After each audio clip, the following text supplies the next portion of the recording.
대도서관의 사인이 밝혀졌습니다. 결국 이런 이야기가 나오고 말았는데요. 전부인 윰댕이 장례식장에서 상주를 맡으며 몇몇 사람들이 윰댕이 돈에 환장했다는 둥, 마치 조의금 때문에 윰댕이 상주를 맡았다는 식으로 이야기를 하고야 말았습니다. 여기에 윰댕이 직접 해명했는데요. 윰댕은 유튜브 방송을 통해 사실과 다른 이야기들이 퍼지고 있어 더는 오해로 상처가 커지지 않기를 바라는 마음으로 몇 가지를 분명히 말씀드리고자 한다며 혹시 남을 의혹이 없도록 부검을 진행했으며 최종적으로도 뇌출혈이 원인임이 확인됐다고 말했죠. 이어 최근 약간 혈압이 높아 약을 챙겨야겠다는 얘기를 했지만 평소 두통이나 2년 전 건강검진에서도 별다른 이상은 없었기에 따로 MRA를 찍지 않아 꽈리를 발견할 수가 없었다고 하는데요. 또 대도서관의 아버지는 간경화로 사망했다며 대도서관 가족에게 유전성 심장질환이 있다는 이야기는 전혀 사실이 아니라고 했죠. 그리고 자신과 관련한 루머에 대해서도 해명했는데요. 대도서관 여동생의 부탁으로 상주에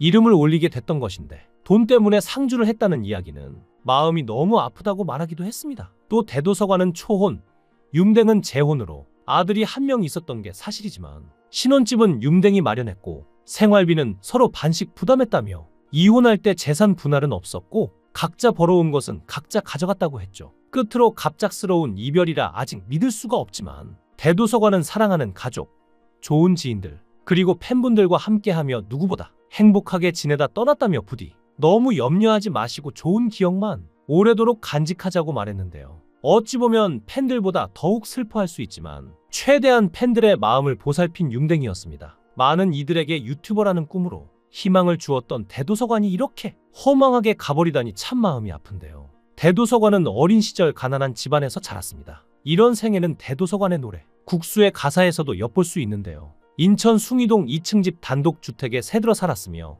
1층은 집주인, 대도서관 내는 2층이었고 화장실이 밖에 있었으며 보일러가 제대로 들지 않는 집이었다고 하죠. 부모님이 빚을 진 게 있어서 사채업자들이 문을 쾅쾅 두들기며 찾아오는 경우가 많아 이 때문에 쿵쿵 두들기는 노크 소리에 PTSD가 생겼다고 하며 방송 게임 중 쿵쿵 노크하는 소리가 나올 때마다 트라우마가 떠오른다는 관련 발언을 자주 했었죠. 인왕 고등학교 졸업 후 대학교는 진학하지 않았는데 고등학교 시절 아버지가 간경화로 사망하고 집안 사정이 매우 좋지 않아 대학 진학을 포기한 것이었습니다. 20대 초반엔 어머니 또한 사망하여 그렇게 일찍이 부모님을 여의고 유일한 혈육은 여동생뿐이었는데요. 군대에 가기 전에는 노가다, 편의점, 호프집 알바 등을 전전했으며 군대를 다녀온 후 세이클럽을 하다가 세이클럽에서 알게 된 후배의 소개로 인터넷 강의 회사에 들어갔다고 합니다. 그곳에서 기획자들이 일하는 모습을 보고 저거구나 하고 느껴 기획자의 꿈을 키웠다는데요. 고졸이기 때문에 학력에 대한 컴플렉스가 있었지만 그걸 노력으로 극복하고 주어진 일에 흥미를 가지고 열심히 하였으며 회사에서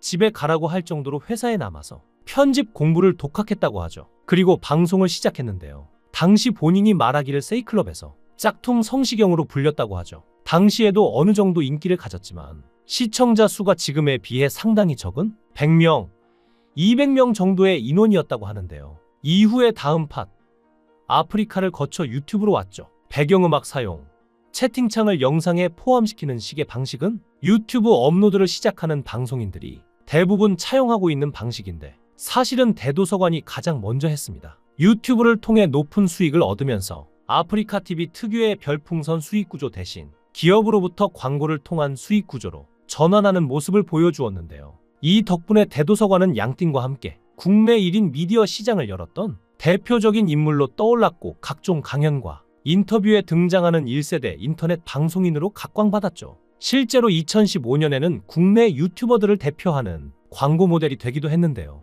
좋은 일은 한꺼번에 생겼습니다. 바로 여자 방송인 윰댕과의 결혼이었는데요. 미혼 시절 이성교제에 관해서 많은 이야기가 나왔는데 본인은 모솔은 아니지만 여자를 별로 사귀어 본 적은 없다고 밝혔고 여자친구 사귀고 싶다는 드립을 종종 치지만 진심으로는 마음이 안 맞으면 별 생각 없다고 심드렁한 식으로 말했죠. 그래도 미래의 여친을 대비해서 이상형, 프로포즈 등을 말하기도 했는데요. 2013년 중반 대도서관은 방송에서 짝사랑하는 선녀님이 있다고 밝혔습니다. 당시 시청자들 중에 누구도 그 선녀님의 정체를 몰랐기 때문에 어리둥절했었는데요. 당시에 윰댕은 대도서관에게 처음에는 거리를 두었는데 시간이 지나면서 대도서관을 알아가게 됨에 따라 차츰 마음을 열게 되었다고 하죠. 그리고 2014년 마침내 대도서관과 윰댕은 공식적으로 열애를 인정했는데요. 유명 게임 스트리머와 1인 미디어계에 4대 여신의 스캔들로 시청자들과 언론이 들썩였죠. 그리고 2015년 대도서관과 윤댕은 먼저 깜짝 결혼 발표를 하고 혼인신고와 함께 송도에 신혼집을 마련하여 함께 지내기 시작했습니다. 하지만 2016년 윤댕이 신장 희귀병으로 인한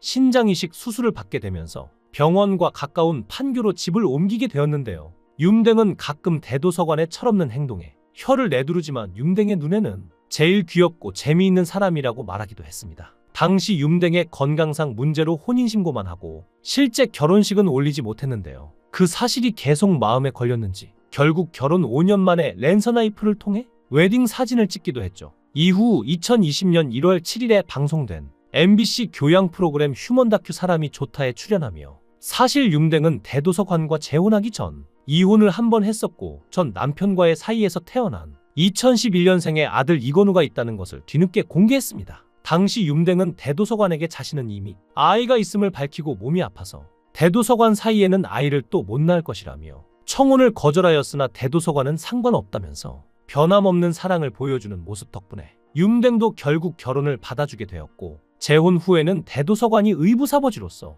아들을 같이 키웠다고 하는데요. 사실 대도서관은 인터뷰에서 유튜브 광고 수익으로만 한 달에 6천만 원을 번다고 말하기도 했죠. 그랬기에 아이를 키우는 재력에서는 전혀 문제가 없었던 것 같은데요. 하지만 2년 전 유튜브 생방송을 통해 아내였던 윤댕과의 협의 이혼을 발표했습니다. 같이 살아보니까 발생하는 여러 트러블들이 있었고 일에 집중하고 싶기도 하고 가족이 되어보니까 친구로 더 잘 지낼 수 있을 것 같다는 생각이 들었다는데요. 이미 별거 중이지만 일주일에 2-3번씩 만나 놀면서 좋게 헤어지는 중이며 가족이라는 부담감을 내려놓고 부부로서의 연이 끝나니 감정의 골이 싹 없어져 더 친하고 즐겁게 만난다고 했죠. 재산 분배는 각자 번 몫을 각자 가져가기로 했는데요. 강아지는 기존의 견주인 대도서관이 키우고 아들 이건우는 친엄마인 윤댕이 키우기로 했다고 하죠. 만약 억지로 혼인 생활을 더 유지했을 시엔 정말 안 좋게 끝났을 것 같다고 하며 오히려 친구 사이가 되니까 전보다 더 편하고 좋은 관계가 되었다고 하는데요.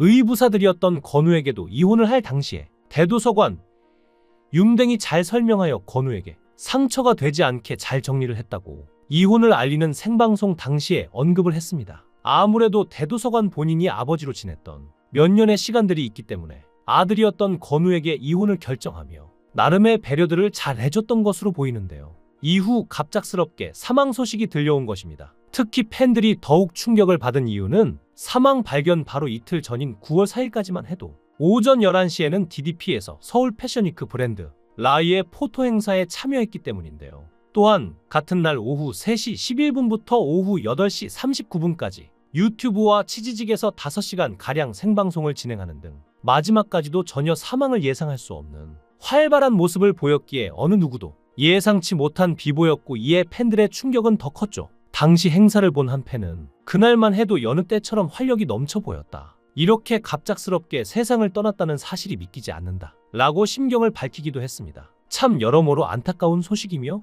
인터넷 방송계에 큰 별이 진 것 같습니다. 이제 고통 없는 곳에서 편히 쉬셨으면 합니다. 삼가 고인의 명복을 빕니다.